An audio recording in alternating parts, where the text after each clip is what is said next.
अवैध तरीके से चुनाव कराने पर भारत ने जताया एतराज। विदेश मंत्रालय ने कहा पाकिस्तान को चुनाव कराने का कोई अधिकार नहीं। क्षेत्र में आज कराए जा रहे हैं असेंबली चुनाव। दिल्ली वालों को प्रदूषण से मिल सकती है राहत। कई इलाकों में बारिश। जयपुर के भी कई हिस्सों में झमाझम बारिश। मौसम विभाग के मुताबिक हरियाणा, पंजाब, यूपी में भी बरस सकते हैं बादल। जयपुर में आमरण अनशन पर बैठी निजी स्कूल संचालिका की बिगड़ी तबीयत। पिछले 6 दिन से आमरण अनशन पर बैठी थी सीमा शर्मा। शहीद स्मारक पर जारी है निजी स्कूल संचालकों का अनिश्चितकालीन धरना। दिवाली के बाद देश भर में गोवर्धन पूजा की धूम। जयपुर के अक्षरधाम मंदिर में श्रद्धालुओं की उमड़ी भीड़। जोधपुर में गोवर्धन पूजा के मौके पर लोगों ने की भगवान श्री कृष्ण की पूजा। प्रस्तुतकर्ता फॉर्चून चक्की फ्रेश आटा, सॉफ्ट रोटी का वादा। प्रायोजक पुरुषों में इम्यूनिटी बढ़ाने के लिए राज्य वैद्य रसायन बटी। बवासीर के लिए वैद्य ऋषि का आजकल। फोन 01125 53 25 53। महक सिल्वर पान मसाला। महक सिल्वर मेरा दिलबर। फूलों के पराग और प्रकृति के सैकड़ों पोषक तत्वों से भरपूर पतंजलि हनी और what career suits you. Take Eduguide career predictive test. Get tested in ecptonline.com।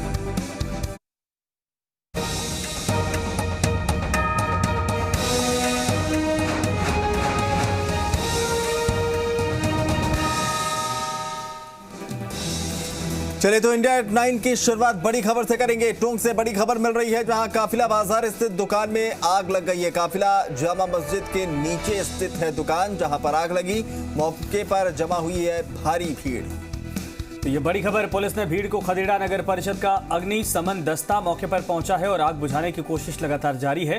DA से आग लगने की खबर इस वक्त सामने आ रही। तस्वीरें आपके सामने। काफी नुकसान यहां पर भी बताया जा रहा है, लेकिन इस वक्त फायर ब्रिगेड की टीम मौके पर पहुंची है ताकि आग को बुझाया जा सके। कड़ी मशक्कत की जा रही है। बड़ी खबर इस वक्त टोंक से आ रही है। ये बिल्कुल एक्सक्लूसिव तस्वीरें इस वक्त आपको दिखा रहे हैं। आग की लपटों को देखकर अंदाजा आप लगा सकते हैं कि कितना विकराल रूप ये आग ले चुके हैं और अंदाजा लगाया जा सकता है कि कितना भारी नुकसान यहां पर हुआ होगा। जानकारी के मुताबिक जो दिए जलाए गए थे दीपावली के मौके पर, त्योहारी सीजन के मौके पर, उस दिए की वजह से दुकान में आग लग गई और देखते ही देखते आग ने विकराल रूप ले लिया। इसमें लाखों के नुकसान का अंदाजा लगाया जा रहा है। तो पुरुषोत्तम जोशी इस वक्त हमारे साथ, हमारे सहयोगी फोन लाइन पर है। पुरुषोत्तम, क्या कुछ इस वक्त अपडेट है? आग को बुझा लिया गया, कितना नुकसान हुआ है और कैसे ये आग लगी, कंफर्म हो पाया पूरा? जी देखिए, बिल्कुल जिस तरह से आज दीपोत्सव के आज दूसरा दिन था, तो उसके बाद ही आज अभी देर शाम को दुकानों के बाहर दिए जलाकर व्यापारी अपने घर लौट चुके थे। इसी दौरान उस दिए की लो से ने आग पकड़ी और आग इतनी भयंकर हुई कि उस दुकान के अंदर पूरा रखा हुआ जो सामान था वो जल के राख हो गया है। जैसे आग की सूचना अग्निशमन केंद्र पर पहुंची तो नगर परिषद का जो अग्निशमन दस्ता है वो मौके पर पहुंचा और आग को काबू किए जाने के प्रयास अभी भी लगातार जा रहे हैं। अभी भी लगातार जो आग है वो उठ रही है और जो आग की लपटें हैं वो साफ देख सकते हैं कि हम हमारी ये टीवी स्क्रीन पर हमारे दर्शकों के लिए ये एक्सक्लूसिव तस्वीरें हैं जो इस समय यहाँ पर आग लगी हुई है। फिलहाल इसे काबू में करने की कोशिशें की जा रही है। मौके पर जो है नगर परिषद के अधिकारी मौजूद है, पुलिस के अधिकारी मौजूद है और आसपास की जो भीड़ है वो भी मौके पर है, जिसको पुलिस के दस्ते ने वहां से चित्तर भी किया है। क्या ये झुग्गी टाइप की कुछ दुकान थी जिसमें आग लगा, जिस तरीके से वहां पर देखा जा रहा है? दरअसल ये एक किराना की दुकान थी और उसके पास में 2-3 और दुकानें थी।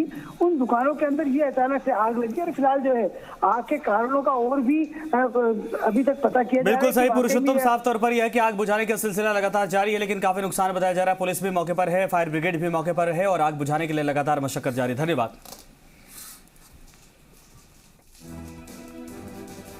तो एक्सक्लूसिव तस्वीरें इस वक्त आपको दिखा रहे हैं और जैसा हम आपको बता रहे हैं वक्त रहते ही दमकल की गाड़ियां वहां पर मौके पर पहुंच गई, वरना तस्वीरों को देखकर आप अंदाजा लगा सकते हैं कि आग दूसरी दुकानों को भी अपनी जद में ले सकती थी और बड़ा नुकसान हो सकता था। लेकिन लोगों की सूचना पर फौरन फायर ब्रिगेड की टीम पहुंची और मौके पर आग बुझाने का काम शुरू किया गया। तो देख सकते हैं आप काफी धधकती हुई आग और जिस वक्त सूचना मिली पुलिस को, पुलिस तुरंत मौके पर पहुंची। फायर ब्रिगेड को भी बुला लिया गया है। आग बुझाने का काम जारी। नीतीश कुमार ने बिहार में सरकार बनाने का दावा पेश किया है। कल नीतीश कुमार शाम 4:30 बजे मुख्यमंत्री पद की शपथ लेंगे। इससे पहले आज पटना में एनडीए विधायक दल की बैठक हुई और बैठक में रक्षा मंत्री राजनाथ सिंह भी मौजूद थे। राजनाथ सिंह के साथ बीजेपी नेता देवेंद्र फडणवीस भी बैठक में शामिल हुए। बैठक में नीतीश कुमार को विधायक दल का नेता चुना गया। बैठक में पार्टी के सभी नए विधायक भी शामिल हुए। तो कल मुख्यमंत्री पद की शपथ लेंगे नीतीश कुमार, 7वीं बार मुख्यमंत्री पद की शपथ लेंगे और कल शाम 4:30 बजे ये कार्यक्रम रखा गया है। एनडीए की मीटिंग में मुख्यमंत्री के चेहरे के तौर पर नीतीश कुमार के नाम पर ही मुहर लगी है।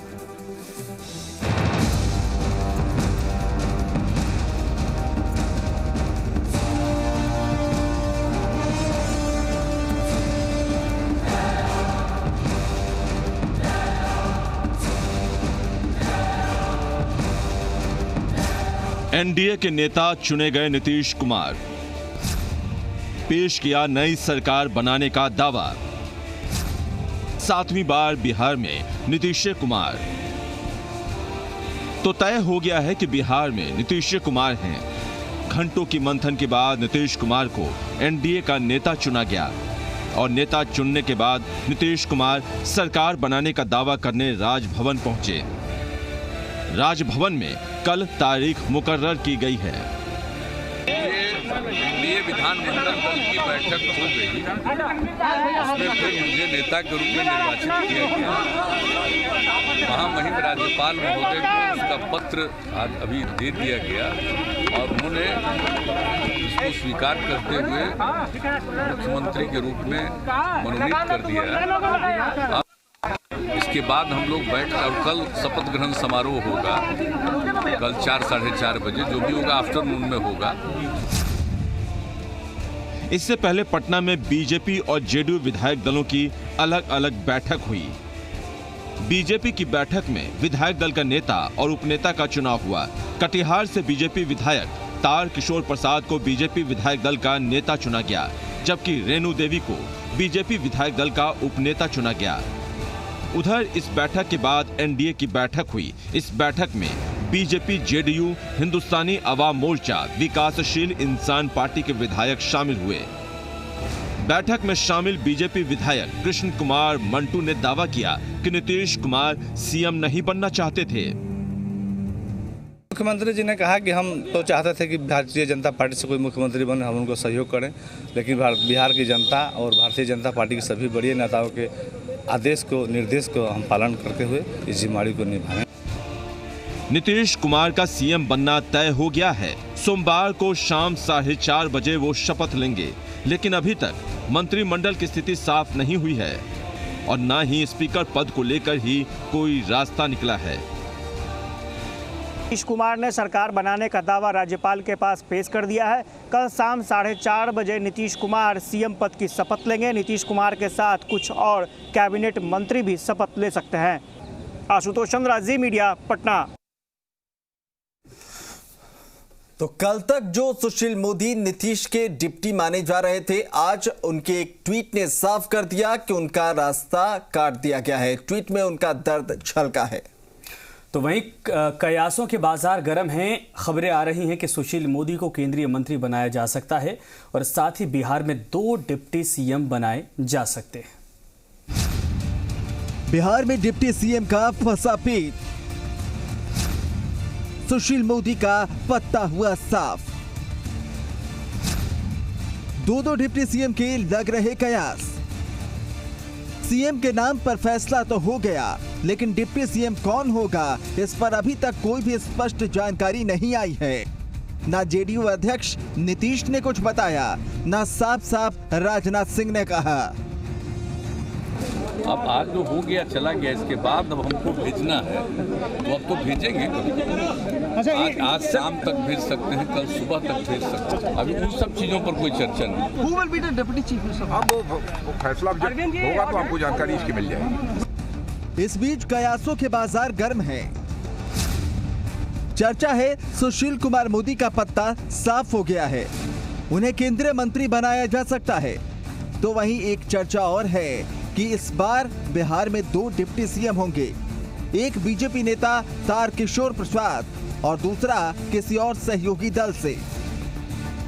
लेकिन अभी तक इसे लेकर बीजेपी ने अपने पत्ते नहीं खोले हैं।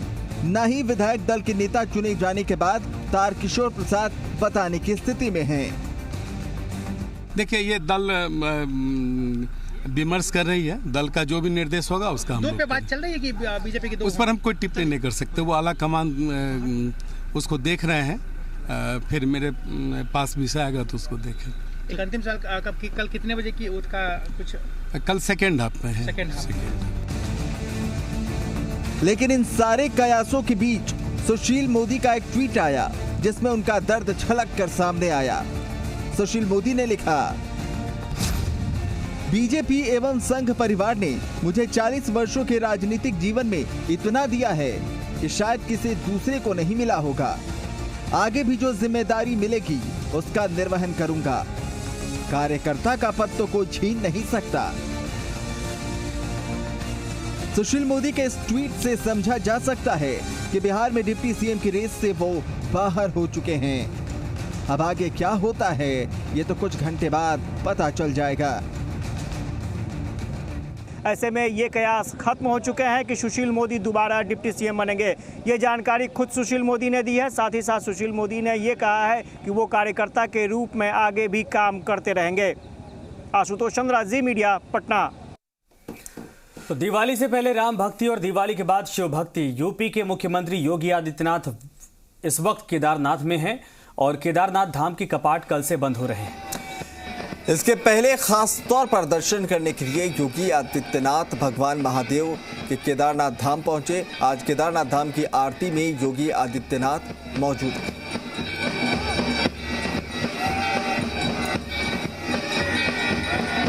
तो दो तस्वीरें इस वक्त आपको दिखा रहे। दूसरी तस्वीर है जगमगाते केदारनाथ मंदिर की और योगी आदित्यनाथ फिलहाल 2 दिन के उत्तराखंड दौरे पर हैं।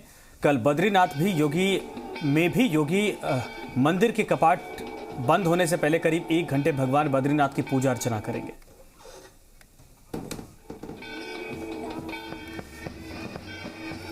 योगी आदित्यनाथ का 2 दिन का उत्तराखंड दौरा है। कल बद्रीनाथ में भी योगी मंदिर के कपाट बंद होने से पहले 1 घंटे तक भगवान बद्रीनाथ की पूजा अर्चना करेंगे। बद्री केदार यात्रा पर महंत आज केदार धाम पहुंचे और शिव की साधना की। अब कल बद्री धाम पहुंचेंगे।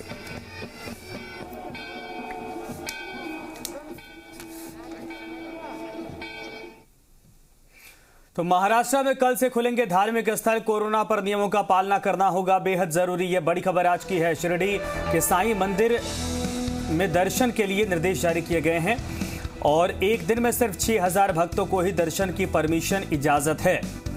तो 10 साल से छोटे बच्चों को दर्शन की इजाजत नहीं दी गई है। लेकिन सबसे बड़ी बात, शिरडी के साईं मंदिर में दर्शन के लिए निर्देश जारी होंगे, उसके बाद दर्शन की अनुमति मिल जाएगी। लंबे समय से शिरडी में साईं के दर्शन को लेकर मांग उठ रही थी और आज महाराष्ट्र सरकार ने फैसला लिया है कि नियमों की पालना के साथ शिरडी के साईं मंदिर में दर्शन के निर्देश जारी किए गए हैं। जो भी दूसरे धार्मिक स्थल हैं अब वो भी कल से खुल जाएंगे।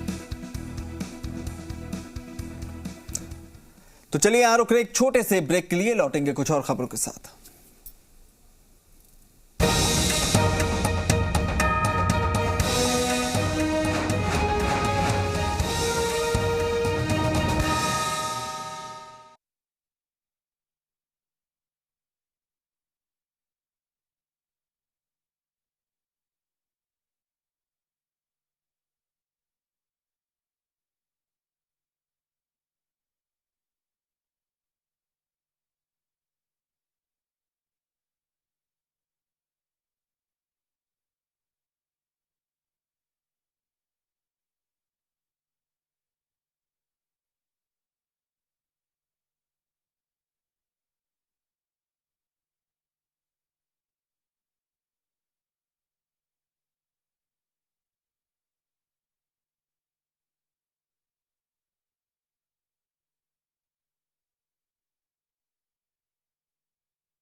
तो ब्रेक के बाद एक बार फिर से आप सभी का स्वागत है। पश्चिम बंगाल के बीजेपी अध्यक्ष का बहुत बड़ा बयान। बंगाल के हालात कश्मीर से भी बदतर, दिलीप घोष ने यह बयान दिया है।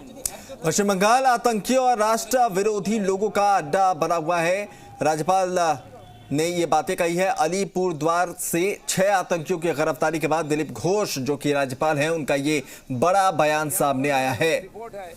तो आपको बता दें, इससे पहले भी दिलीप घोष ने कहा था कि यहां चुनाव कराना बड़ा मुश्किल काम है क्योंकि यहां आतंकियों का राज है और इसको लेकर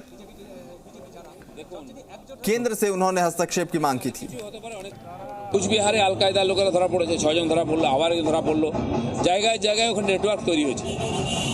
খালেদা জিয়া পর্যন্ত বলছে পশ্চিমবাংলায় ট্রেনিং নিয়ে উগ্রপন্থীরা গিয়ে বাংলাদেশে উৎপাত করছে। তো এটা উগ্রপন্থী দেশদ্রোহী এদের একটা সেল্টার হয়ে গেছে, গড় হয়ে গেছে। সারা ভারত থেকে তাড়া খেয়ে এখানে আসে লোকেরা। কাশ্মীরের চেয়েও অবস্থা খারাপ এখানে। उधर दिल्ली में बढ़ते कोरोना मामलों पर गृह मंत्रालय की बैठक हुई। बैठक में गृह मंत्री अमित शाह, स्वास्थ्य मंत्री डॉक्टर हर्षवर्धन मौजूद रहे। बैठक में दिल्ली के मुख्यमंत्री अरविंद केजरीवाल भी मौजूद रहे। दिल्ली में संक्रमण के 24 घंटे में 3235 मामले सामने आने के बाद केंद्रीय टीम, राज्य की इकाई सभी सक्रिय हुई और उसके बाद ये मीटिंग हुई है। केंद्रीय स्वास्थ्य मंत्री भी मौजूद थे, गृह मंत्री अमित शाह मौजूद थे, दिल्ली के मुख्यमंत्री अरविंद केजरीवाल मौजूद थे और साफ तौर पर इसमें रणनीति तैयार की गई कि पिछले 8 दिनों में जो आंकड़ा दिल्ली का है वो डराने वाला है। तीसरे फेज को खत्म किया जाना चाहिए, तीसरी लहर को, और इसको लेकर सभी को मिलकर काम करना होगा। कोरोना के बढ़ते हुए केसेस को देखते हुए आज गृह मंत्रालय में मीटिंग हुई थी और ये बहुत ज़रूरी है इस वक्त इस सिचुएशन को डील करने के लिए कि सभी एजेंसीज़ और सभी सरकारें मिलके काम करें। मैं केंद्र सरकार का शुक्रिया अदा करना चाहता हूँ, माननीय गृह मंत्री जी का भी शुक्रिया अदा करना चाहता हूँ कि उन्होंने ये मीटिंग बुलाई और अब सारी एजेंसीज़ एक तरह से मिलके काम करेंगी। दिल्ली के लोगों की सेहत के लिए और उनकी जान बचाने के लिए इस वक्त ये ज़रूरी है कि सब लोग मिलके काम करें। एक तो ये इस वक्त सबसे ज़्यादा परेशानी जो हो रही है, जो एक वो आईसीयू बेड्स को लेके है। हमने देखा कि पिछले कुछ दिनों में खासकर लगभग 20 अक्टूबर के बाद से केसेस बड़ी तेज़ी से दिल्ली के अंदर बढ़ने लगे हैं।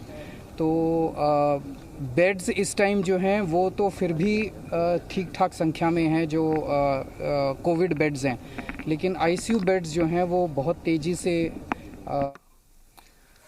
तो चलिए कुछ अच्छी तस्वीरें आई हैं, हम आपको दिखाते हैं। बर्फबारी की तस्वीरें हैं। कश्मीर में पहली बर्फबारी हुई है। पर्यटन सेक्टर में काम करने वालों के लिए अच्छी उम्मीद है। ये तो कोरोना की वजह से हुए लॉकडाउन में कश्मीर के पर्यटन पर बेहद बुरा असर पड़ा था, लेकिन बर्फबारी के साथ साथ सैलानियों के आने का शुभारंभ भी हो गया है।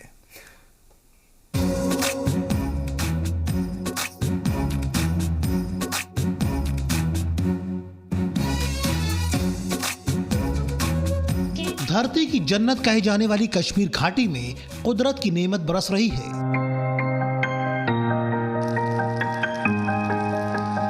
पहाड़ हो या पेड़, घर हो या सड़क, हर जगह चमचमाती चांदी जैसी छक सफेद बर्फ पसरी नजर आ रही है। बर्फ की सफेद चादर में लिपटी ये सड़क और पहाड़ियां दरअसल कश्मीर घाटी के गुलमर्ग की है, जहां इस साल की पहली बर्फबारी हुई है। सड़कों पर खड़ी गाड़ियां बर्फ से पूरी तरह से ढक गई हैं। होटल्स की छतों पर बर्फ जम गई है। बर्फबारी के इस नजारे को देखने पहुंचे सैलानियों ने भी इसका खूब आनंद उठाया। कोविड-19 की वजह से इस साल पर्यावरण व्यापार को काफी नुकसान पहुंचा है। ऐसे में गुलमर्ग और पहलगांव जैसे हिल स्टेशनों पर बर्फबारी होने से सैलानियों के आने की एक उम्मीद नजर आ रही है। बहुत अच्छा लग रहा है, इतना अच्छा लग रहा है, हम तो काफ़ी इंजॉयमेंट किया, इतना अच्छा लगा, काफ़ी इंजॉय करते रहे हैं। पहली बार देखा है ये जो नेचर है, जो नेचर ने हमको आज दिखाया है, बहुत अच्छा लगा है देखकर। इसी के लिए हम आए और बहुत हमें मिला भी यहाँ पे देखने के लिए। कोविड के चलते हुए ऐसा है कि यहाँ पे इतना ज़्यादा दिक्कत नहीं है, इतनी ज़्यादा पब्लिक भी नहीं है। आप और इसी के साथ फिलहाल इस बुलेटिन में इतना ही। आगे देखिए स्पेशल रिपोर्ट।